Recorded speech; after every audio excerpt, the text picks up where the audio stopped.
No one is coming to save you. Not when the room is silent. Not when your chest feels heavy.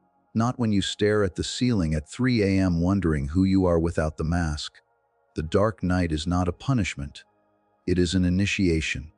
And the truth is brutal. The version of you that survives this season will not be the same person who entered it. The dark night of the soul is not the end of your strength. It is where strength is born. Every dark night begins the same way, with loss. Not always dramatic, not always visible, but undeniable loss of certainty, loss of direction.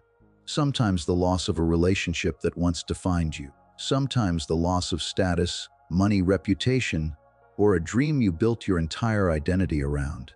You wake up one morning and something feels different. The ambition that once fueled you now feels forced.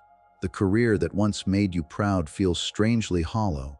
The conversations that used to excite you now exhaust you. Even the applause, the validation you worked so hard to earn, feels distant, almost irrelevant. This is where it begins. Psychologists call it an identity crisis. But that phrase feels too clinical for what it actually is. It feels more like an internal earthquake. The ground beneath your personality shifts.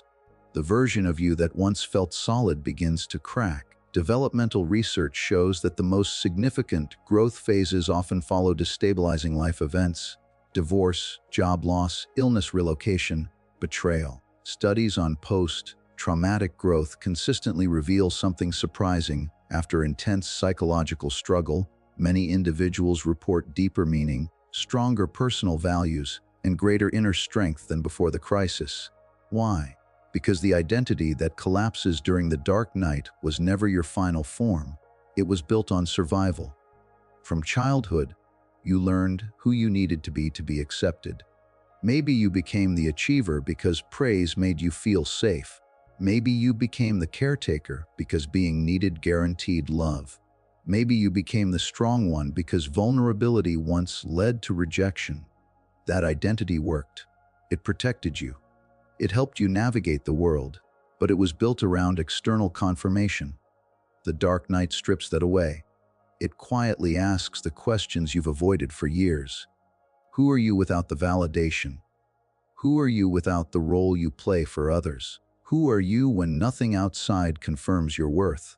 These questions are terrifying because they remove the scaffolding you've leaned on your entire life. When your achievements no longer excite you, you feel lost. When your relationships shift because you're changing, you feel alone. When your goals dissolve, you feel unmotivated and confused. It feels like weakness. It feels like failure. But it is demolition before reconstruction. Imagine a building scheduled for renovation. From the outside, demolition looks destructive. Walls collapse. Dust fills the air. The structure appears ruined. But demolition is intentional. It clears what is unstable so something stronger can be built in its place. Your psyche works the same way. The dark night is not destroying you. It is dismantling what no longer aligns with who you are becoming. A tree cannot grow deeper roots unless the soil is disturbed. If the ground remains untouched, roots spread shallow. They survive light winds, but they cannot endure storms. When the soil is broken apart, when storms hit and the earth shifts, roots are forced to grow deeper to stabilize the tree. The collapse of identity disturbs your soil. It pushes you beneath the surface. You begin to notice how much of your confidence depended on being admired. You realize how much of your kindness was tied to being needed. You see how much of your ambition was fueled by comparison. This awareness is uncomfortable, sometimes humiliating, sometimes painful, but it is honest, and honesty is the birthplace of strength. Because once you see the illusion, you cannot go back to living inside it. When the applause feels meaningless, you're being invited to find intrinsic motivation. When the career feels hollow, you're being invited to reconnect with authentic purpose. When relationships feel misaligned, you're being invited to redefine your boundaries. The collapse forces you to differentiate between who you truly are and who you learn to be. There is a silent power in that differentiation. At first, you feel empty, but that emptiness is space. Space is terrifying because it lacks structure, yet it is also creative. Only in emptiness can something new be formed. If your schedule is constantly full, you cannot redesign your life. If your identity is constantly affirmed, you cannot question it. If your ego is constantly validated, you cannot transcend it. The dark night removes the noise. It leaves you face to face with yourself. And in that confrontation, something extraordinary happens. You begin to rebuild, not from fear of rejection, but from clarity. Not from the need to impress, but from alignment. Not from survival, but from self-awareness. The collapse of identity is not evidence that you are falling apart. It is evidence that you are outgrowing the version of yourself that once kept you safe, but now keeps you small. It is painful to let go of who you were, but it is far more painful to spend a lifetime pretending that version is still enough. Strength is not built by preserving illusions. It is built by allowing them to crack. And when they do, you are no longer just surviving the world. You are finally meeting yourself. In the light, you can avoid yourself. When life is busy, when conversations are loud, when success distracts you, it is easy to stay on the surface. You can scroll, work, socialize, achieve, entertain yourself into numbness. You can convince yourself that everything is fine because nothing is forcing you to look deeper. But in the dark, you cannot escape. The dark night removes distraction. It silences the applause. It slows everything down. And in that stillness, something uncomfortable begins to rise from beneath the surface. Resentment you never admitted. Jealousy you pretended was ambition. Shame you buried under confidence. A quiet fear of being insignificant. These are the parts of you you worked so hard to hide, not just from others, but from yourself. You told yourself you were above envy, yet you felt irritated when others succeeded. You told yourself you were confident, yet criticism pierced you deeper than it should. You told yourself you were independent, yet rejection shattered your sense of worth. In the light, you could rationalize these reactions. In the dark, there is nowhere to hide them. Here is the paradox most people never understand. The parts you reject control you the most. What you deny does not disappear. It goes underground. And from there, it influences your choices in ways you cannot see. You overwork because you fear being average. You seek validation because you fear being invisible. You sabotage opportunities because deep down you believe you don't deserve them. Modern psychology confirms this. Suppressed emotions intensify over time. Avoidance increases anxiety. Denial strengthens internal conflict. Studies show that people who habitually repress emotions experience higher stress levels and greater psychological tension. What you refuse to face does not weaken, it grows. What you refuse to face becomes your master. The dark night corners you precisely because your old coping strategies stop working. Distraction no longer numbs the ache. Achievement no longer fills the void. Even relationships cannot silence the inner tension. You are left alone with yourself. And at first, it feels unbearable. You sit in your room and feel anger you don't understand. You replay conversations in your mind. You question your motives. You see patterns in your behavior that you once blamed on others.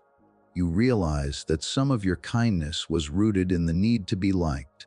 Some of your ambition was rooted in comparison. Some of your strength was a mask hiding fear. This realization can feel humiliating. It shakes your self-image. It threatens the story you've been telling about who you are. But this is where power begins.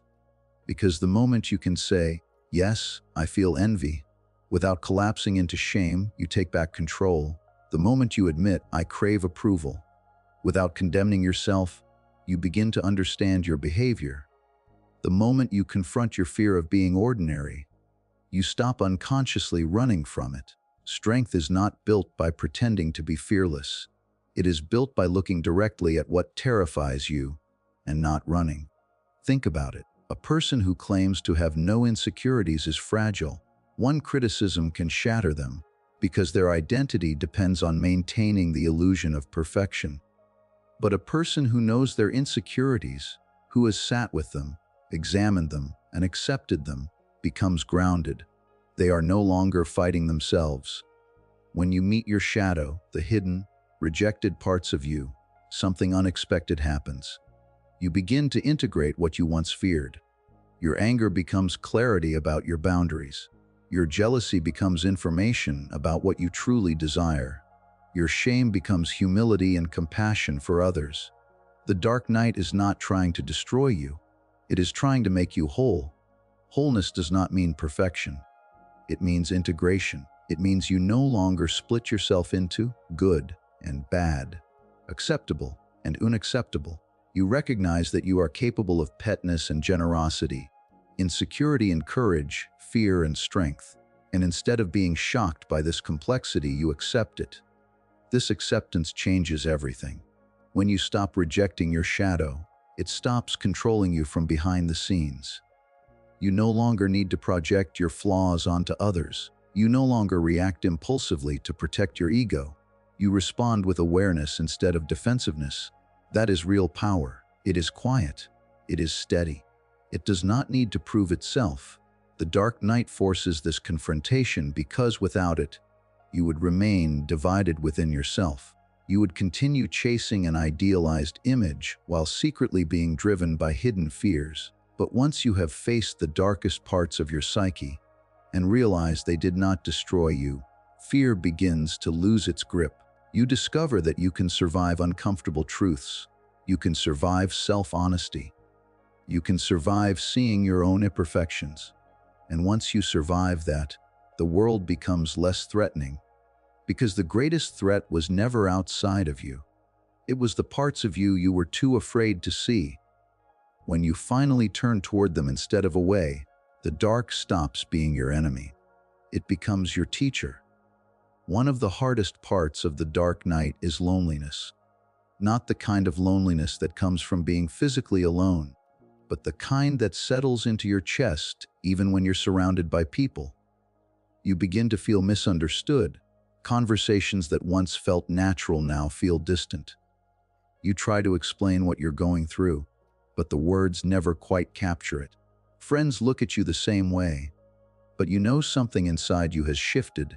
You feel out of sync with your old ambitions, out of sync with the people who once felt aligned, out of sync even with the version of yourself you used to understand. It is disorienting to outgrow your own identity. It is even more disorienting when others don't recognize the change happening inside you. They still expect you to play the same role, the achiever, the caretaker, the comedian, the strong one. But that role no longer fits, and so you begin to withdraw. Not because you hate people, not because you think you're better than anyone, but because something inside you is recalibrating, something is being reorganized. Isolation feels like punishment at first. It feels like rejection. It feels like exile. But isolation has a purpose. When the external voices fade, the opinions, the expectations, the constant feedback, your internal voice becomes louder. And at first, that is not comforting. It is chaotic. It is doubtful. It is critical. You hear every insecurity. You question every decision. Without distraction, your thoughts echo. You become painfully aware of how much of your confidence depended on approval. You realize how often you sought reassurance before trusting your own instincts. This phase can feel unstable. You might think you are regressing. You might think something is wrong with you. But something deeper is happening. You are separating your authentic voice from the noise you absorbed from the world. For most of your life, your identity was shaped in response to others, parents, teachers, peers, culture. You learned what was rewarded and what was criticized. You adapted, you adjusted, you survived. But during the dark night, those external reference points lose their authority. And that is terrifying, because without external validation, you are left with only one question: what do I actually believe? Slowly something shifts. The chaotic inner voice begins to quiet. The self-criticism softens into observation. You start noticing your own patterns without immediately judging them. You begin making small decisions without asking for permission. You test your instincts in subtle ways. You begin to think for yourself. Research on resilience consistently shows that people who develop a strong internal locus of control, the belief that their actions influence their outcomes, are more emotionally stable and better equipped to handle stress. They don't crumble when circumstances change because their sense of power isn't entirely external. The dark night trains this capacity. When nothing outside feels stable, you are forced to build stability within. When approval disappears, you must learn to approve of yourself. When certainty fades, you must learn to tolerate ambiguity. When guidance is absent, you must learn to trust your own perception. This does not happen overnight. It happens in small, quiet moments. You choose not to respond to a message immediately, even though anxiety pushes you to. You make a decision without polling 5 people first. You say no, even when it disappoints someone. Each small act strengthens your internal authority. You begin to notice that you don't need to explain yourself to everyone. Not every decision requires defense. Not every shift requires validation. The need for constant reassurance starts to dissolve. You no longer obsess over whether everyone understands you. You realize that being understood by everyone is not the goal. Alignment with yourself is. That is strength. Not loud strength that announces itself. Not the kind that demands recognition, but quiet strength. The kind that sits calmly in a room without needing to dominate it. The kind that can tolerate disagreement without collapsing. The kind that makes choices based on values rather than fear. This strength is subtle, but it is powerful. When you trust your own perception, you become less reactive. Criticism no longer destroys you because your identity is not entirely built on praise. Isolation no longer terrifies you because you have learned to be in your own company without panic. You start to enjoy your solitude, not because you reject others, but because you are no longer dependent on them to define you. The loneliness that once felt suffocating transforms into self-connection. The silence that once felt empty becomes grounding. You realize that the space you feared was necessary. Without isolation, you would never have heard your own voice clearly. Without disconnection, you would never have learned independence. Without the discomfort of standing alone, you would never have discovered that you could stand at all. Internal authority is not arrogance. It is not stubbornness. It is not the refusal to listen. It is the ability to listen, but not be controlled. It is the ability to receive advice without losing your center. It is the ability to walk your path, even when it confuses others. The dark night isolates you so that you can detach from borrowed beliefs and inherited expectations. It removes the audience so that you can discover who you are when no one is watching. And when you emerge from that isolation, you are different. You do not need as much noise. You do not need as much validation. You do not need as much reassurance, because you have built something within that cannot be taken away. A quiet, grounded authority. The kind that doesn't need witnesses to know it is real. There is a reason suffering changes people, not surface-level change. Not temporary motivation, but irreversible transformation. The psychiatrist and Holocaust survivor Viktor Frankl observed something profound in the darkest conditions imaginable. Those who endured unimaginable suffering were not always the strongest physically. They were often the ones who found meaning within the suffering. He wrote that when we can no longer change a situation, we are challenged to change ourselves. That is the hidden law of the dark night. When your circumstances refuse to shift, when the relationship does not return, when the career collapses, when the identity you built disintegrates, you are left with only one domain of control, your interpretation. The dark night removes distractions. It strips away the comforting illusions that once kept you busy. You cannot numb your way through it forever. You can try through work, scrolling, substances, noise, constant stimulation, but eventually the silence catches up to you. And in that silence, the real questions begin to surface. What actually matters to me? Not what impresses people. Not what looks good on paper. Not what earns applause. What truly matters? What kind of person do I want to become when no one is watching? If everything external vanished, the money, the status, the validation, what would still hold value? These questions are uncomfortable because they threaten the structure of the life you've built. They expose how much of your ambition was borrowed, how many of your dreams were inherited, how many of your goals were shaped by fear rather than truth. But these questions are sacred because strength is not just endurance, it is clarity. Endurance alone can make you bitter. You can survive suffering and still remain lost.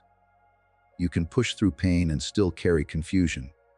But when suffering forces you to clarify your values, something shifts at the core. You begin to distinguish between what is essential and what is noise. Clarity about your values emerges slowly. You realize that peace matters more than prestige, that integrity matters more than image, that depth matters more than popularity. These realizations do not come from comfort. They come from contrast, from having chased what did not fulfill you, from having achieved what did not satisfy your soul. Clarity about your boundaries follows. You see where you tolerated disrespect because you feared abandonment. You see where you overextended yourself to be liked. You see where you betrayed your own needs to maintain harmony. Suffering sharpens this awareness. Once you have felt the cost of self-betrayal, you become less willing to repeat it. Once you have experienced the emptiness of living out of alignment, you begin to guard your energy more carefully. And then comes the most powerful clarity of all, clarity about the life you refuse to live again. There is a quiet moment during the dark night when you look back and say, "Never again.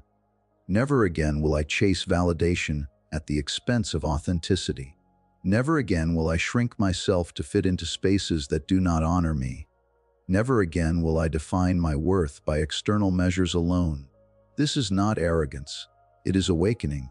Many people drift through life chasing inherited dreams. They pursue careers because their family expects it. They adopt beliefs because their culture rewards it. They follow paths because everyone else is walking them. They rarely stop to ask whether the destination aligns with their soul. The dark night disrupts that drift. It interrupts autopilot. It forces you to sit in the discomfort of disillusionment. The dream you once idolized loses its shine. The identity you once defended begins to feel false. What once felt solid now feels constructed, and that realization hurts. It hurts to admit that you climbed the wrong mountain. It hurts to accept that you built a life around someone else's definition of success. It hurts to confront the time and energy spent pursuing something that no longer resonates. But this burning is purification. The dark night burns away what is fake. It burns away the need to impress. It burns away the obsession with comparison. It burns away the illusions that kept you small. And in the ashes, something authentic begins to breathe. At first, it is fragile, a quiet preference, a subtle intuition, a pull toward simplicity, a desire for meaning over status. It may not be loud or dramatic. It may simply be a sense of alignment when you act in accordance with your deeper values. But that authenticity is real. When meaning is forged in suffering, it cannot be easily shaken, because it was not built on comfort. It was carved out of confusion. It was discovered in the absence of certainty. You become less afraid of hardship because you understand its function. You see that suffering, when faced consciously, refines you. It strips away excess. It exposes truth. It reveals what cannot be taken from you. And when you begin to live from that clarity, strength becomes natural, not forced, not performative, but grounded. Because now your life is no longer a reaction to external pressure. It is an expression of internal truth. Here is the final truth. The dark night breaks you, not symbolically, not poetically. It breaks the version of you that believed it was in control. It breaks the illusion that you could think your way out of every emotion. It breaks the mask you wore so convincingly that even you forgot it was a mask. And in that breaking, something undeniable is revealed. You survived. You survived the panic attacks that made your chest feel like it was collapsing. You survived the silent crying when no one knew you were falling apart. You survived the days when nothing made sense. when your future felt blank, when even getting out of bed felt like an achievement. There were nights when you thought you wouldn't make it through. Moments when your thoughts spiraled, when fear whispered that you were losing yourself. But you are still here, and that changes you. Because once you survive your own internal collapse, external chaos begins to lose its power over you. Before the dark night, small things could shake you. Criticism felt like a threat. Rejection felt like proof that you were unworthy. Loss felt like the end of your identity. Your nervous system reacted to everything because your foundation was fragile. But after you have sat in the depths of your own despair and realized it did not destroy you, something stabilizes. You become less reactive, not because you no longer feel, but because you understand that feelings, no matter how intense, are survivable. You no longer panic at every emotional wave. You no longer assume that discomfort means danger. You become less desperate for approval because you have already faced the terrifying question, who am I without it? And you discovered that even in the absence of applause, you still exist. Even when misunderstood, you are still whole. Even when rejected, you are still breathing. You become less afraid of loss because the dark night took things from you. Illusions, identities, attachments. And while it hurt, it also proved something profound. You can endure emptiness and rebuild. This is what makes you unshakable, not perfection, not invulnerability, not a life free from hardship, but the knowledge that you have already faced the worst yourself. You have faced your fear of insignificance. You have faced your insecurities without distraction. You have faced the parts of you that felt broken, ashamed, uncertain, and they did not annihilate you. Psychological research consistently shows that individuals who consciously process hardship, who reflect on it rather than avoid it, often experience long-term growth. They develop higher emotional intelligence. They become more aware of their triggers. They establish stronger boundaries. They cultivate deeper empathy. Not because suffering is beautiful, but because suffering, when faced honestly, reorganizes you. It rearranges your priorities. It recalibrates your nervous system. It strips away illusions of control and replaces them with resilience. It forces you to mature, not in the superficial sense of acting serious, but in the deeper sense of integrating your experiences into wisdom. Maturity born from suffering looks different. You no longer need to dominate every room to feel significant. You no longer need to win every argument to feel secure. You no longer need to prove your strength to strangers. You understand that strength is not dominance. It is integration. Integration means you accept your complexity. You know you are capable of fear and courage, insecurity and confidence, doubt and conviction. You do not pretend the darkness never existed. You carry it as part of your story. Integration means you do not split yourself into strong and weak. You understand that the breakdown was part of your breakthrough, that the tears were part of your training, that the confusion was part of your transformation. This creates self-trust, and self-trust is the foundation of unshakable strength. Self-trust is knowing that even if you fall again, you will find a way through. It is knowing that even if you lose something valuable, you will not lose yourself entirely.